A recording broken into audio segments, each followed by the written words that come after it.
Good evening, and welcome back to another episode of Cronio Media. This is Knockout Analysis presented by Cronio Media. I'm your host, Ethan Chronister. This is your co-host, Mr. Whit Barnes, who still hasn't changed his name from last week's episode. But he's raring to go. I'm raring to go. Let's get the fuck into it. We have UFC Vancouver, Rainier de Ritter Vancouver. versus Brendan Allen here. We're not going to waste any damn time in this. We're going straight into the first fight. That's going to give us Melissa Croden making her, I believe, UFC debut against Tainara Lisboa, the 24th ranked UFC bantamweight according to Tapology. So we have a interesting fight to start off the card here. They call it even odds. Melissa Croden here, she has zero stats on here. She's 34, 5'10". She's 6-2. In her last fight, she won via knockout in LFA. Women's fighting is so boring nowadays. I'm just gonna pick her to win the fight just because she's a newcomer, and hopefully she can be a newcomer that makes the women's fighting more exciting again. So I'm gonna pick that. I'm with Kron on this one. Lisboa got Americana'd in her last fight. And if you've taken a BJJ trial class, you're very aware of the Americana. And it's like such a mediocre submission that in my third class, another white belt who had been there for quite some time got it on me, and other people that were purple and blue belt said, "You're not gonna Americana him." Like it's a meme submission. She got meme submitted. Give me Croden in her motherland, and I think this will be. I think this will be a decision fight. It's women's unranked bantamweight. Give me Croden by 29-28 decision in her motherland. That'll bring us straight into the next one where he has Azamat Bakoev facing off against Yusri Belgari, sure, making his UFC debut in this one. The babyface assassin has a tough task in facing Mr. Bakoev. He does stand at a hefty 6'5", so that is an advantage for him, I do believe, in terms of height. I do not think Azamat Bakoev is that big. No, he's not. He's 6 foot tall. So he has a 5-inch height advantage, a 7-inch reach advantage. I don't see that doing anything for him in this one. I think the babyface assassin gets his babyface brutally beat in this one. Give me Azamat Bakoev by second round knockout. Ground and pound elbows. For those of you that do not know, Belgari is Alex Pereira's teammate at Glover Teixeira's Fitness up in Connecticut. Shout out to him. That's a great gym to train at. And Belgari was a huge favorite in his contender series fight against an Asian jobber, Taiga Iwasaki. And he was beating the crap out of him, but Belgari kept poking him in the eyes. I don't know why he kept doing it, but he literally poked him in the eyes 3 times, got a point taken. He beat the crap out of him. He won the fight how he was supposed to. It was kind of a layup to promote Alex Pereira. Belgari, I think his only kickboxing losses are against, because he is a glory kickboxer, and his only losses are against Pereira and Adesanya, I believe. He may have one more other loss against another opponent that is also in the UFC. It's been a while since I've looked at his Tapology, but he's a very good fighter. I think he's going to be around for a long time. And I think if they match him up with the right individuals, he can win. I think he can beat Ashara Magomedov. But at the same time, Azamat Bakoev is a very good fighter. He is a true mixed martial artist. He's young. He's hungry. I think this is a much better matchup than Torres Finney, who he was supposed to face in this fight. I'm gonna take him to win this by ground and pound. I think he's gonna be much more advanced in that level. But I will say, if Belgari can defend the takedowns, I think he's very game. I think he might have an advantage on the feet. I disagree with the minus 300 line per ESPN. I disagree with it, but I will pick Bykov to win this fight in a sense. But if you're gambling, you have a few extra dollars. You did good last week if you are gambling. Throw a few money on Bagari. I think he's a worthy underdog, but I'm going to take Bykov to win by ground and pound late. That'll move us into our next fight here. We have Stephanie Luciano facing off against Ravina Oliveira. This is an interesting fight. We have both fighters coming off of a loss in their last fight. Luciano suffering a split decision loss to Hughes in her last fight, Sam Hughes, and Oliveira suffering a loss to Lisboa, who previously mentioned 2 fights ago. This one is a decent line in favor of Luciano here. I don't think there's too much to talk about here. I think Luciano batters out an ugly split decision victory here. Yeah, somebody who loses Sam Hughes shouldn't be this massive of a favorite, but I think she should win, to say the least. She has more UFC experience. She does have a finish on she does have a finish on the DWCS. It was a draw.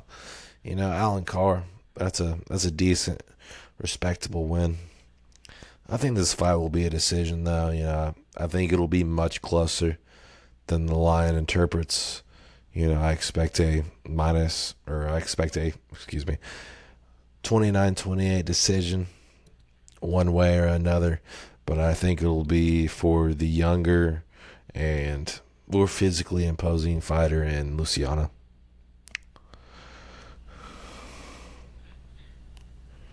We have reached a pinnacle event in this evening here.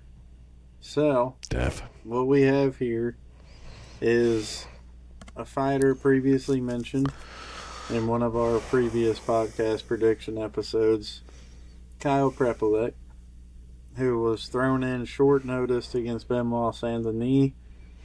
We thought that Benoit Saint-Denis was going to execute this man in public. It didn't happen that way. It was an easy win for Benoit Saint-Denis. He beat Kyle Prepolek. He subbed him in the second round. But he was like a minus 2,500 favorite or some shit like that. It was insane. And he let him get out of the first round. Which is kudos to Prepolek for not letting himself get finished in round 1. But bad shit for Benoit. What I have here is what I've gathered is Dana White said, alright, so Benoit Saint-Denis was unable to perform the public execution of Kyle Prepolek, so he's now placed it in the hands of the most unsuspecting person he could, Drew Dober, who is 1-5 in his last 6 fights, or maybe 2-5. Yeah. I know he beat 2-4. 2-4. He knocked out King Green. Good on him. He got knocked out. He got unanimous decision by Bring Me Back the Pimblet. He's a mommy. He suffered a TKO doctor stoppage loss to Jean Silva. And he lost his last fight via knockout earlier this year. So, not a strong resume right now for Drew Dober. That doesn't matter, though. Kyle Prepolek is not fit to be in the UFC.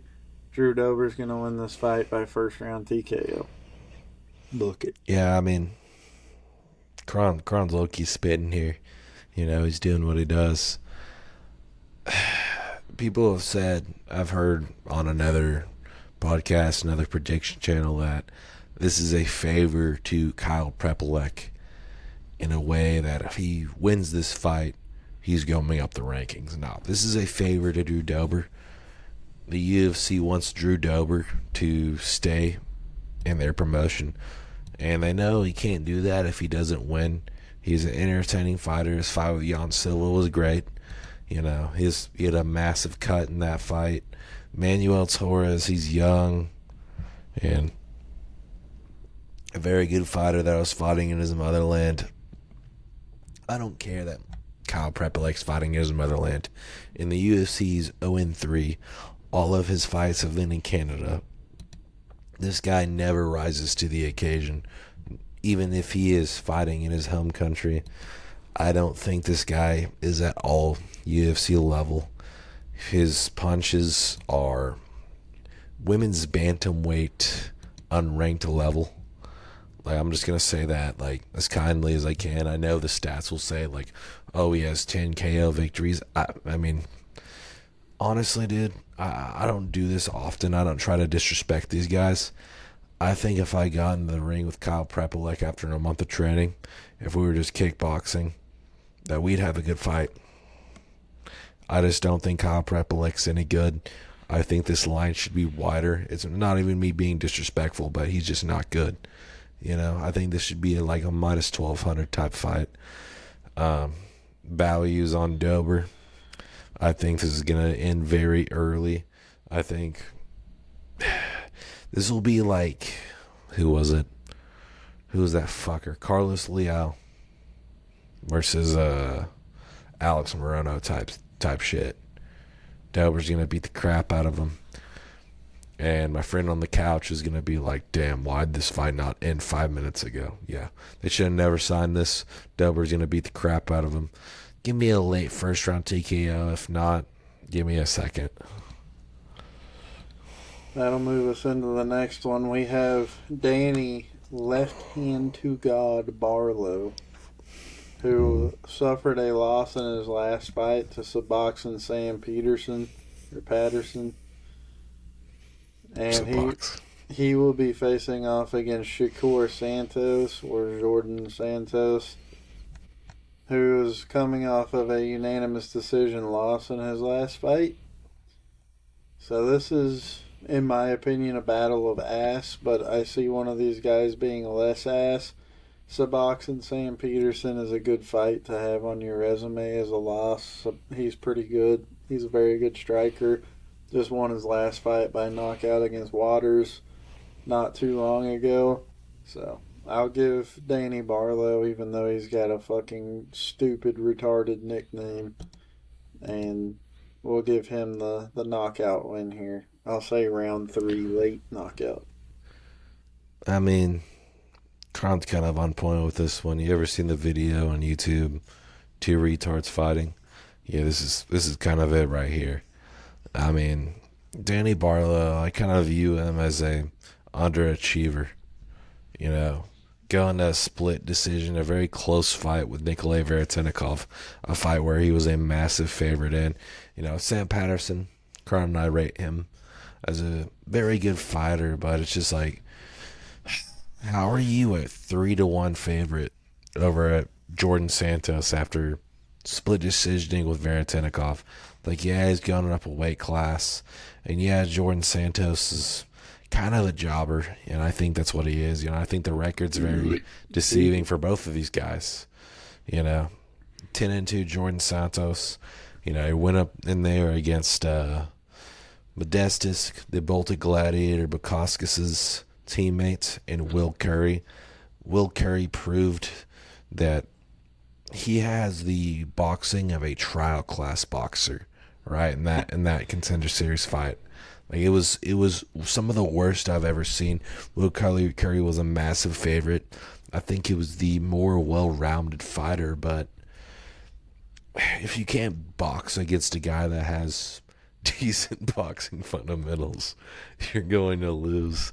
And apparently it wasn't that good of boxing fundamentals because he fucking lost to Ozzy Diaz. I remember watching that fight and said, damn, this fucker just lost to Ozzy Diaz after getting signed on the Contender Series. I think that's damnation in and of itself, losing to Ozzy Diaz by UD, and a clear loss for him. Jordan Santos is one of the worst fighters signed in Contender Series history. I think Danny Barlow is good enough to get the job done. Is the line wide as fuck and disrespectful? Yes. I think Barlow's going to win this by a closer decision than people expect. He's going to 29-28 this. And if I were gambling, and I just wanted to throw $20 to try and win 45, I'd throw it on Santos for the hell of it because he does have hands and he's never been finished by KO, or by sub for that matter. But give me Barlow to win this up a weight class in his middleweight debut.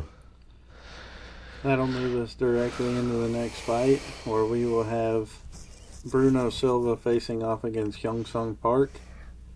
So this is going to be a matchup here in the flyweight division, where we have Hyung Sung Park coming off of his first loss in his last fight, where he fell victim to a Tsuru Taira submission in the second round. As predicted on Knockout Analysis. Bruno Silva housing a 14-7 record, and 2 record, my fault. Coming off of 2 straight losses via knockout. One of them, however, being the Josh Van, who is fighting for a title here soon. So, not a bad loss there. And the other knockout loss coming to Manel Cape, which is, again, not a bad loss. He knocked out Cody Durden before that. Hyung Sung Park here, there's been some, we'll call it controversy over his skill level in the UFC.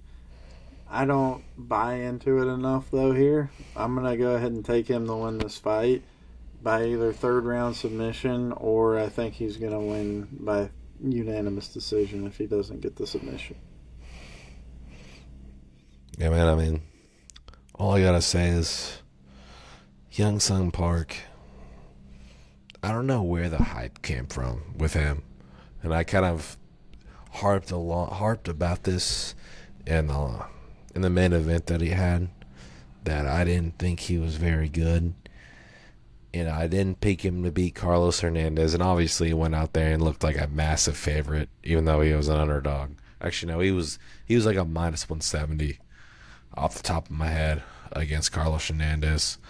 And I didn't think he was going to win. Hyung Sung Park's beat Shannon Ross, who's never won a fight in the UFC, and he's beaten Carlos Hernandez, a guy who has 2 victories and like 5 losses, right?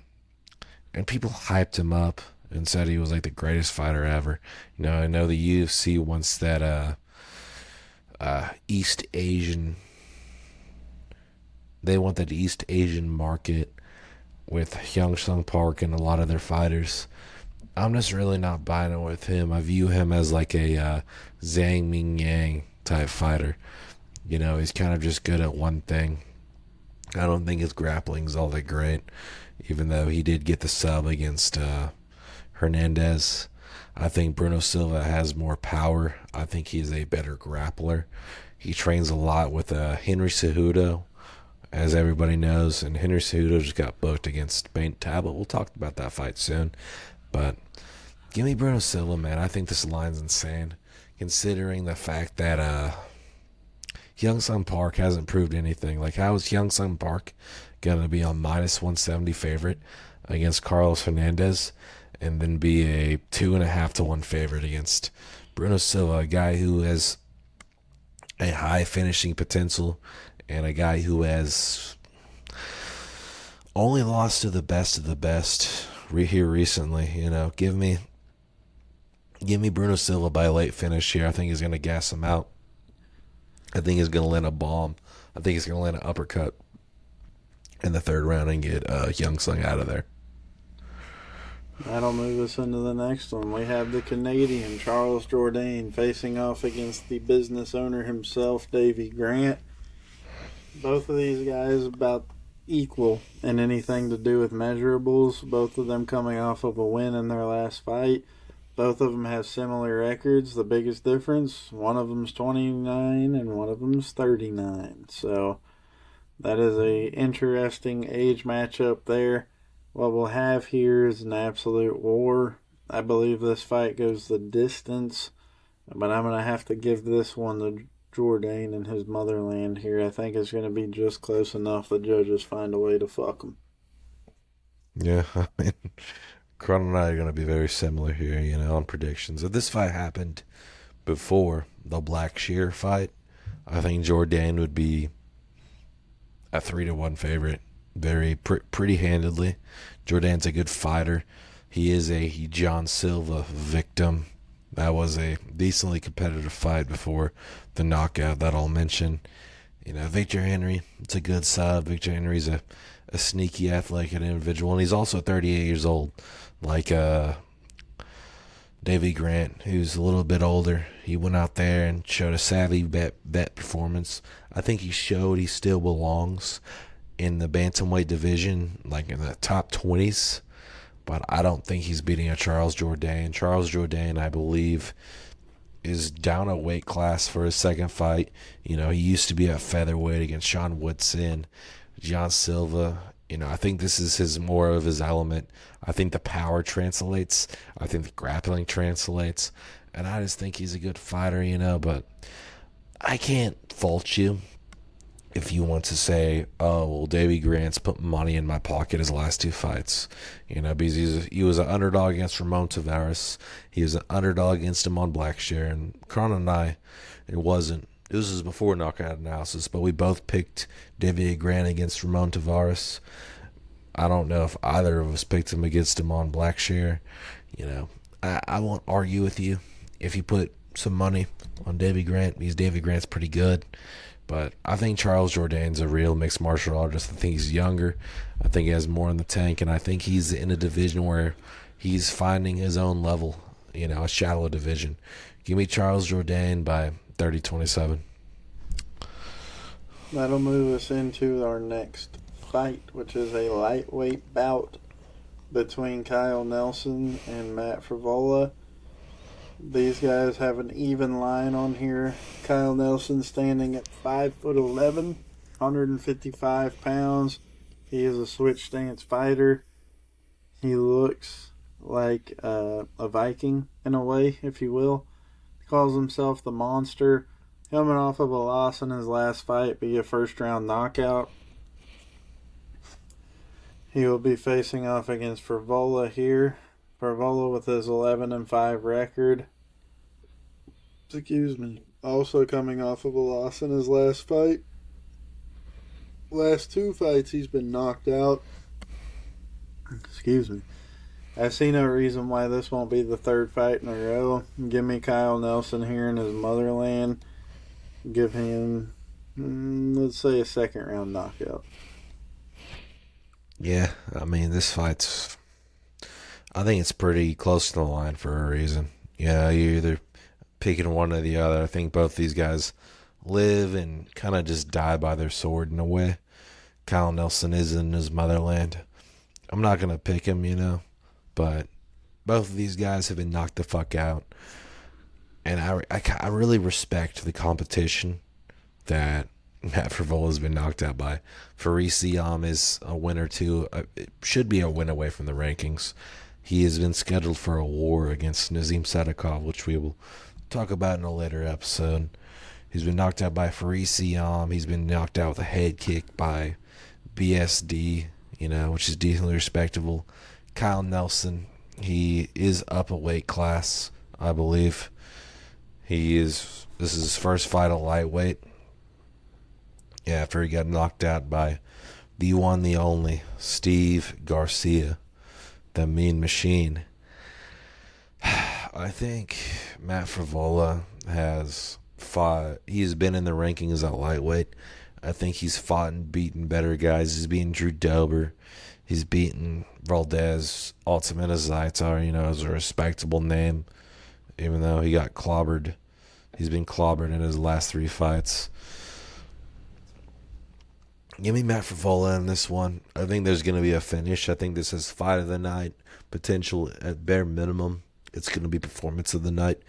Give me Matt Frivola by a second round TKO. I think he's going to play this a lot more calculated than he normally would. But I think both these guys will be aggressive enough to get the knockout. Give me Matt Frivola by second round KO. I'm going to let Mr. Barnes take this next one because I believe he has some words to say about this particular matchup. So yeah, Kron and I were just sitting here, bro, and we were talking about all these fights, and you were calling, a name that neither of us know how to pronounce. Kron was like, "How do you know how to pronounce this guy's name?" I said, "No, not really." I said, "I know he fights Oklahoma's own Cody Gibson." Apparently, Cody Gibson lived in Oklahoma for 2 years when he was born. Right? This dude doesn't even fucking have any memory of Oklahoma, and he claims that shit, right? And that's some bullshit. Fuck him and everything he stands for. He's gonna get dominated in this fight. Like no matter where you're from, don't claim a place that you do not live at and you do not remember. You're not from fucking Oklahoma. Jimmy Flick, he's from Oklahoma. Michael Dugan III, he's from Oklahoma. Tracy the Barbarian Reader, he's from Oklahoma. Tater Bar, he's from Oklahoma. They're valid. You're an imposter that moved to California whenever you were 2. Why are you claiming it, bro? Claim California. You get more money, bro. Like, why are you claiming my state? Huh? Why are you claiming the state that where my guy's from? My guy Cronny, I know he lives in Delaware right now, but he been from here, bro. He lived here for fucking 18 years. So don't claim my state. Don't claim Kron's state. You're gonna get destroyed by this Chinese man in Canada, and it's not gonna be a close fight because guess what? You're 38 years old. This man went full rounds with Raul Rosas, who was a good grappler. Not the best MMA fighter, but a good grappler. You're not going to be able to out-grapple Erica Lang. You're not going to be able to outbox him either. Give me this a decision, man. And honestly, Cody Gibson, like looking at your last few fights, you're not really you've lost in the Ultimate Fighter. I don't think you're the highest level of guy either. Brian Helliker, Chad Ellinger, like everybody you beat, their name sounds the same. You've never beaten a guy that's Chinese. The way I see it, you've only beaten people in the Western Hemisphere. And today, you're going to get faced, or not today, but Saturday, you're going to get faced with that Eastern Hemisphere type shit. And you're going to get dominated for 15 minutes. And you're going to be like, damn, man, maybe I should move back to Oklahoma. Maybe I should move back to the place that I claim and quit being a fraud. You're going to get dominated. You're going to lose for 15 straight minutes. Keep my state's name out your mouth while you lose your 30-27 and get dominated by Abe Kurlaning. Well, I'm not even going to sit here and say anything much else than Blackwell, Oklahoma, of all places, the home of all racist Oklahomans. Sorry, not sorry if you're from there, but you just read a fucking article out there every once in a while. That's probably where the Klan's still at in Oklahoma. Mm-hmm. But give me that guy, the Chinese guy. Give me him by knockout. Don't claim my state, bitch. Facts. That'll move us into the next one. We have Manon Farrell facing off against Jasmine Jasudavicius. Here's my fight of the night. I believe this will be a $50,000 bonus for both of these fine ladies, even though Manon looks like a fucking dude. She looks like Steven Tyler from Aerosmith.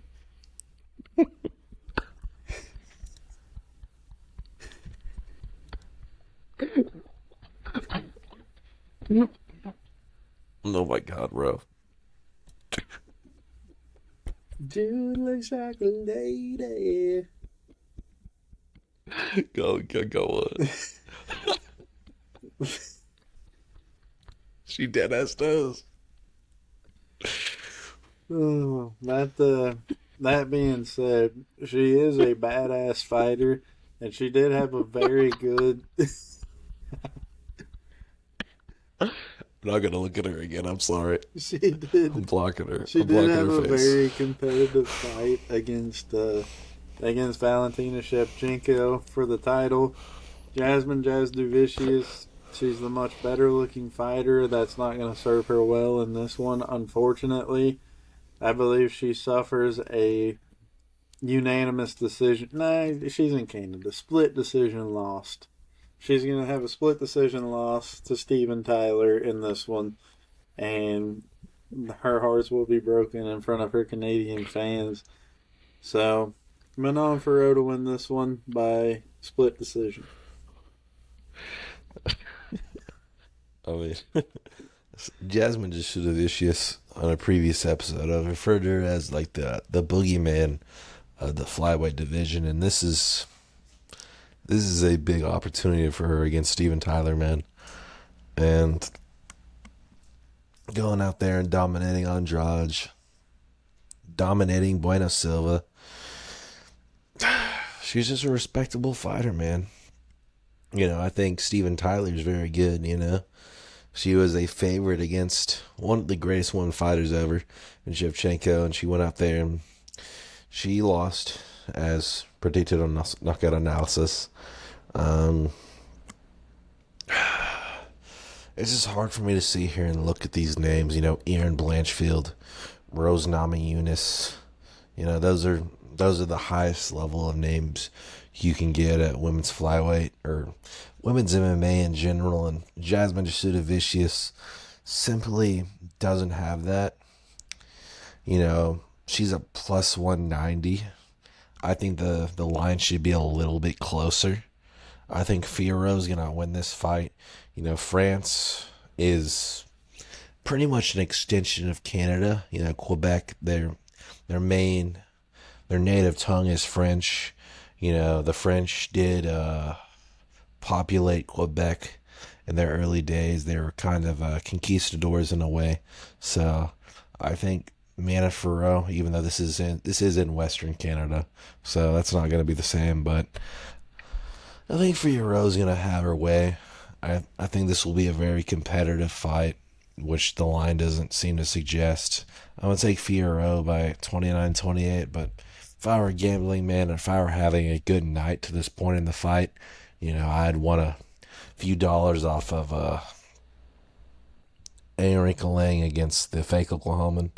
I would throw $20 on Jasmine Jasudavicius, or just for the fuck of it, because there could be a robbery, and I think it could play out a lot closer. But I'm going to take Mana Ferrot to win. I think she's high level.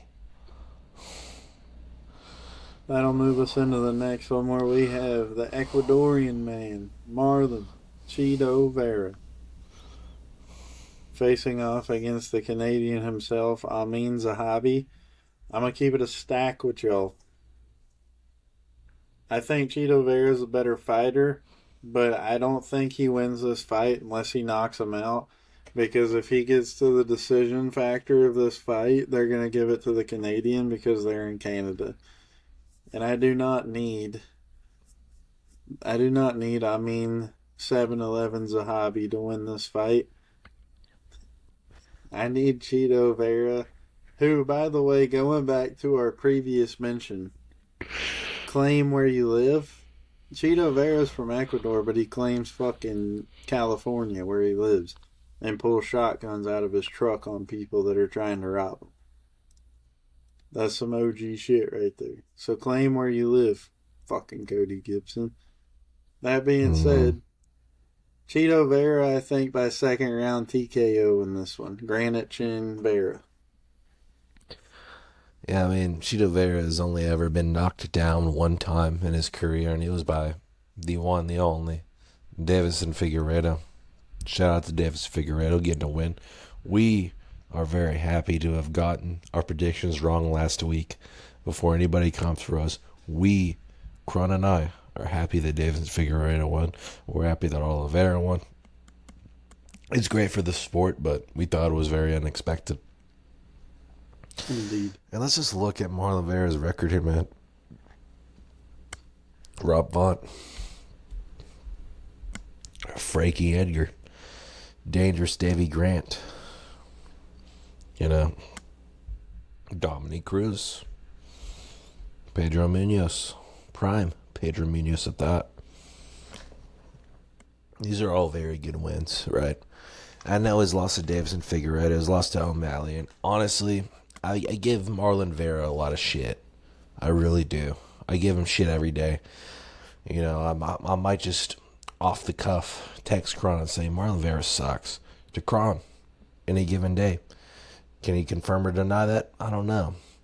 Like, I think this is one of the lowest stakes top 15 fights you could possibly make. Like, this is kind of like Josh Emmett versus Yusuf Zalal. Even though that fight ended quickly, and thank God it did. Thank God. You should all be thanking God that fight ended as quick as it did, because it would have poured you to tears.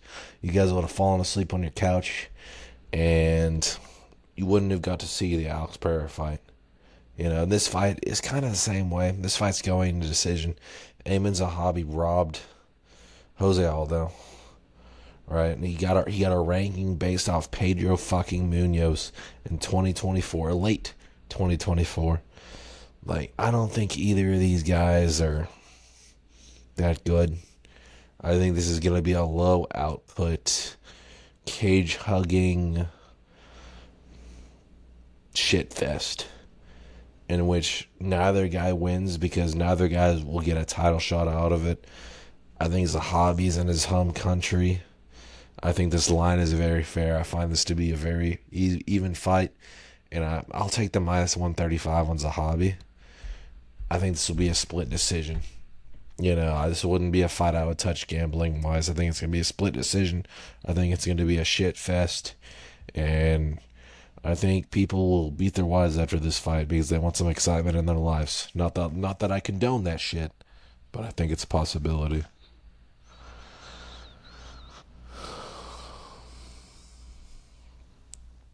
Kron's waited his whole life for this moment, by the way. But his whole life, I mean, like 2 months. It just shit happens seemingly every 2 months. Welcome back, Mr. Holland. You thought I was through with you.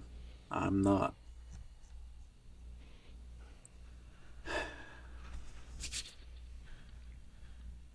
Let's just start going down the list of that we go down every single time I see this bum bitch in a fight card. We have 6'3", 170-pound Kevin Trailblazer Holland. Let's just go over his last 5 fights. Roman Dolidze quit on the stool like a bitch.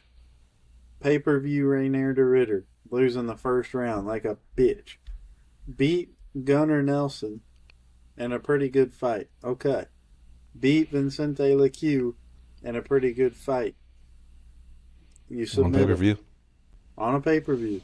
I'm thinking maybe you turn the tide. Then you come out and absolutely shit the fucking bed against the dude from Suicide Squad that shoots fire out of his fucking hands. Shit the bed. That dude beat the shit out of you. That was the most unspirited fight I've ever seen. You're an absolute bum. You're a bozo. You're not good for the sport. All you do is care about your money. You go off on all these long tangents talking about, I just want to fight taxi cab drivers. Well, unfortunately, with how unspirited you fight, you could probably go to New York and get fucking knocked out first round by about 7 of them. The fuck off my screen. Give me Mike Mallow by first round knockout.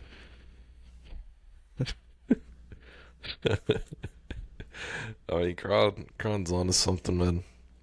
Kevin Holland. He's just another one of those guys, man. Like, we've talked about him plenty of times. How many times have we talked about Kevin Holland, man? Let me go see. 5 at least. This is our 4th time talking about him. 5th. Because we didn't do the ranking video. Yeah, the ranking video. This is our 5th time talking about him ever. Kron doesn't forget talking about Kevin Holland. He doesn't forget the ranking video in which he shat on him again. And I can't really blame him, man. Like, I don't think either of us picked him against Gunnar Nelson. I think I picked him to beat Vicente Leque. I think we both picked him against D-Rod, man. Like, Kevin Holland, bro. Like, I was talking to a friend on the phone the other day. I was texting him and be like, bro, Kevin Holland's he's the Jameis Winston of fighting. He goes, well, Kevin Holland isn't bad. That's a disrespect to him. And I'm like, well, no. I don't think either of these guys are bad. I think both of them are very physically fit, and they can win. They could consistently win if they made good decisions, but they make terrible decisions. Kevin Holland should have absolutely ran through Daniel Rodriguez. Daniel Rodriguez would lose to Gunnar Nelson. I think that's kind of a unpopular take. Vicente Luque, it'd be a good fight too. And Vicente Luque has terrible fucking head trauma, man. Kevin Holland wins fights that he's not supposed to. I think this is his toughest fight since Rander de Ritter, by far. I think, but at the same time, I think Mike Malot's not going to be able to out-grapple him because this fight is at 170. Kevin Holland usually weighs around like 193, and then he cuts to 185. And the guys he's fighting are 20 pounds heavier than him.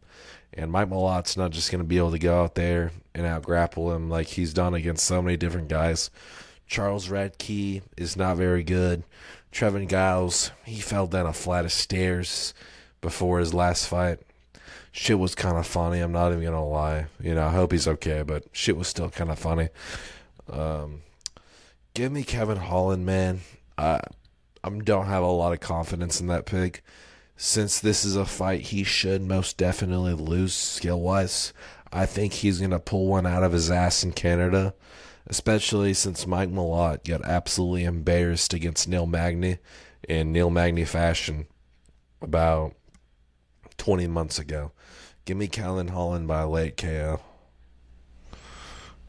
That'll move us into the main event of the evening, where we see Rainier de Ritter facing off against Bo Allen, whatever the fuck this guy's name is. I don't even fucking know. I'm so pissed off right now that Kevin Holland's in front of my screen. Brandon Allen. Alright, cool. I was reading the card in which Daniel Rodriguez won his fight before, when he knocked out Santiago Ponzinibbio. Fun fact, Rainier de Ritter fought on that card as well. We have Rainier de Ritter facing off against Brendan Allen. 210 favorite for Rainier de Ritter. I'm digging that line. He's in the Netherlands, or from the Netherlands, fighting in Canada for this one. In his last 5, he's beat Robert Whittaker. He fraud checked Bo Nickel. He submitted Kevin Holland. He submitted submission specialist Gerald Mearshart. And he beat Kazaev in the UAE Warriors before that.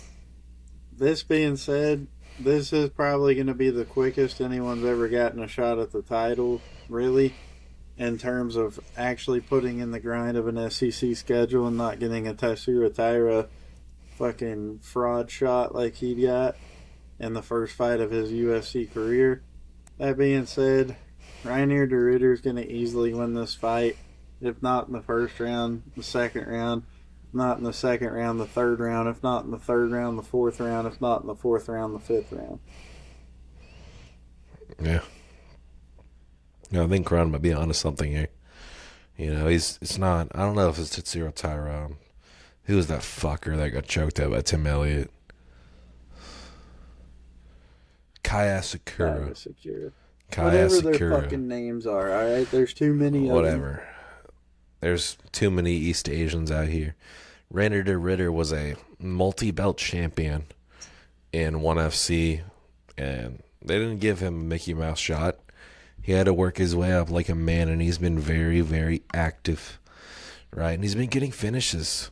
He's finished 3 out of his last 4 in the Ultimate Fighting Championship.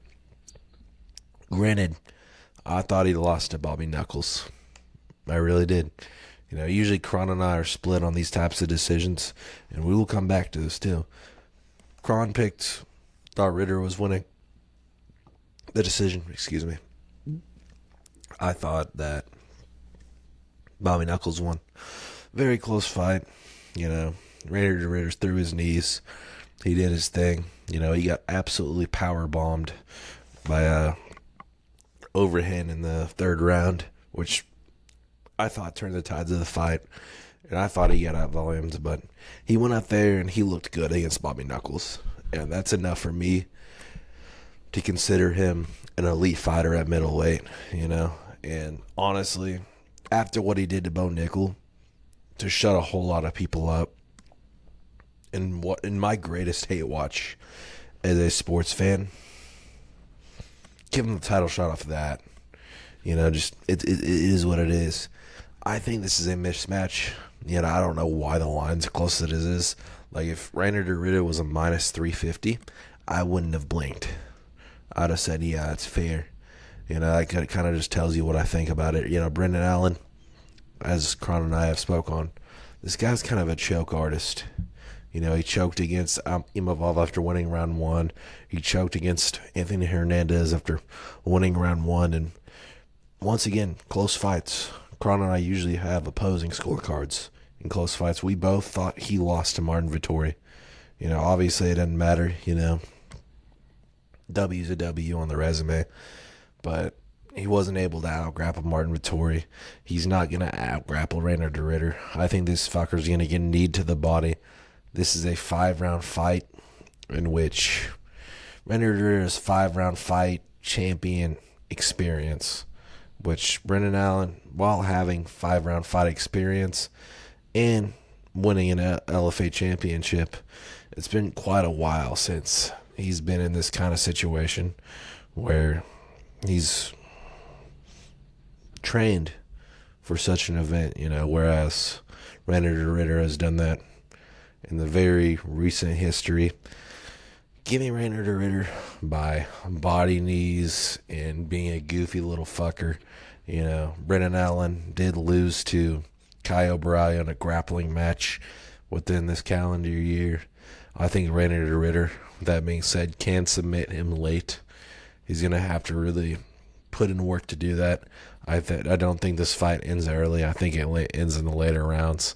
Give me Rainer DeRidder by a late 4th round submission. That'll bring us to the conclusion of this episode, where my cat is currently beating the shit out of a cat toy. So if you hear a little bell in the background, that would be what that is. Be sure to check out all of our sponsors: Shank It Golf, W.GG, and you can't forget CowboyRevolution.com. We appreciate you all for watching. Be sure to like, comment, and subscribe on YouTube. Be sure to check out our other things. Shout out to our boys Tater McSpadden and Tracy Reeder, both catching dubs in their XFN fights last week. We were on the sponsor list for Mr. Reeder. If you haven't seen our interview with him, go watch it now. Other than that, shout out Cat Daddy White, shout out Tracy Reeder, shout out Tater McSpadden. Them's our boys right there. 918. Yes, sir. And shout out all the homies watching back home, especially the homies from the big C. Shout out the Claremore Zebras. Rogers County, baby. Yes, sir. You all have a great night. We will see you in the next one.